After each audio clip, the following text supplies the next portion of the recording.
এটার ক্ষেত্রে আমার মনে হয় কিছু ইন্ধন, বাইরেরও কিছু হয়তো ইন্ধন আছে এবং দেশেও অনেক দুই একটা পার্টি আছে যে তাদের থেকে হয়তো কিছু ইন্ধন আছে, আবার ধরেন যে যাদের আমরা ব্যান করে দিছি তাদের থেকে হয়তো কিছুটা ইন্ধন আছে। এই জন্য আজকে বিভিন্ন কলেজের ছাত্র প্রতিনিধিদের সাথেও একটা আলোচনা হয়েছে এবং আমার মনে হয় আলোচনার পরে একটা ফলপ্রসূ আলোচনা এবং এটা সমস্যাটা মোটামুটি সমাধান হয়ে যাবে। যেহেতু ছাত্ররা আমাদেরই ভাই, আমাদেরই ছেলে, আমাদেরই মেয়ে, আমাদেরই বোন, এগুলোর প্রতি আপনি খুব একটা কঠোর হওয়া সম্ভব না।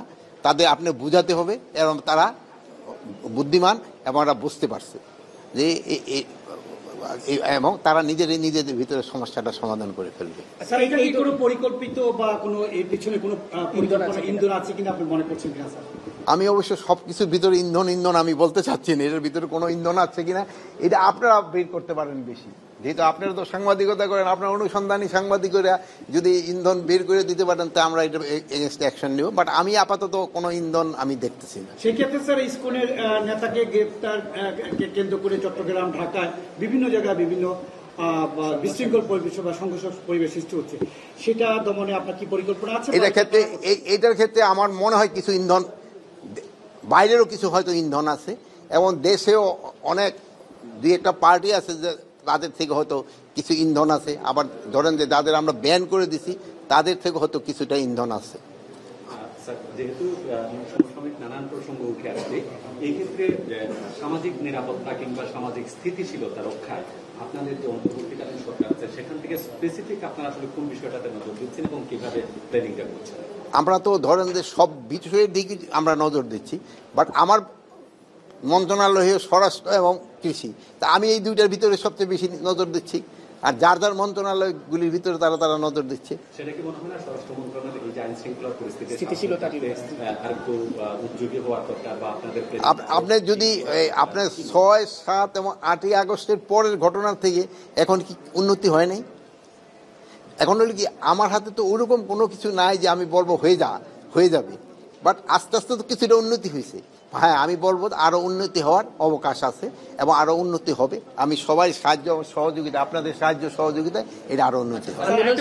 বিভিন্ন থানায় স্যার হামলা হয়েছিল, অস্ত্র লুট হয়েছিল পুলিশের বিভিন্ন সংস্থার, আর সেই অস্ত্রগুলো স্যার উদ্ধার আমাদের সম্পূর্ণ অস্ত্র উদ্ধার এখনো হয় নাই, এই জন্য অস্ত্র উদ্ধার অভিযান কিন্তু আমরা বন্ধ করি নাই, যেহেতু আমাদের আমি একটা এখন অস্ত্রগুলি বাইরে থাকলে তো কিছুটা থ্রেট থাকবেই।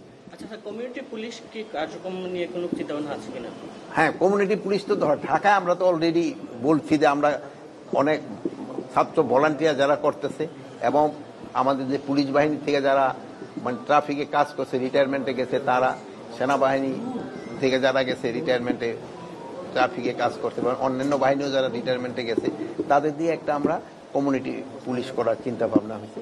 এটা প্রথম আমরা ইনিশিয়ালি ঢাকা, তারপরেও আমরা অন্যান্য ডিভিশনাল হেডকোয়ার্টারে যদি দরকার হয় আমরা করব। এখানে ধরেন যে সিলেটের যে পরিস্থিতি, ঢাকার পরিস্থিতি দুই ধরনের। এখানে কমিশনার সাহেব বলো সন্ধ্যার দিকে একটু বেড়ে যায় ট্রাফিক জ্যামটা, এটাও কিভাবে নিরসন করা যায় ওই ব্যাপারে আমাদেরও চিন্তা ভাবনা। স্যার, আরেকটা ব্যাপার, 5 আগস্টের পরে আমরা দেখেছি দেশব্যাপী বেশ কিছু ভুয়া মামলা বা রাজনৈতিক বা প্রতিহিংসামূলক মামলা হয়েছে। স্যার, সিলেটে প্রবাসীরা অনেক ভুক্তভোগী।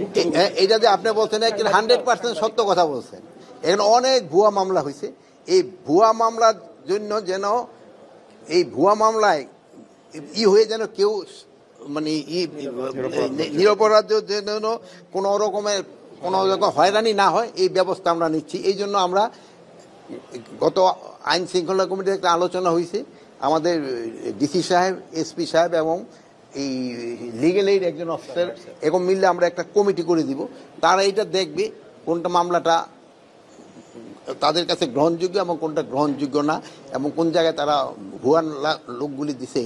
এই ভুয়া মামলা দিয়ে কিন্তু আপনারাও বলবেন যে যারা এই ভুয়া মামলা দিচ্ছে তাদেরও আপনারা একটু ধরাই দেন। আমরা এইটাও বলছি যারা ভুয়া মামলা করতেছে তাদেরও কিন্তু আমরা আইনের আওতায় আনবো, এবং যে ভুয়া মামলা হচ্ছে এবং এই ভুয়া মামলা দিয়ে তারা কিন্তু টাকা পয়সা রোজগার করতেছে।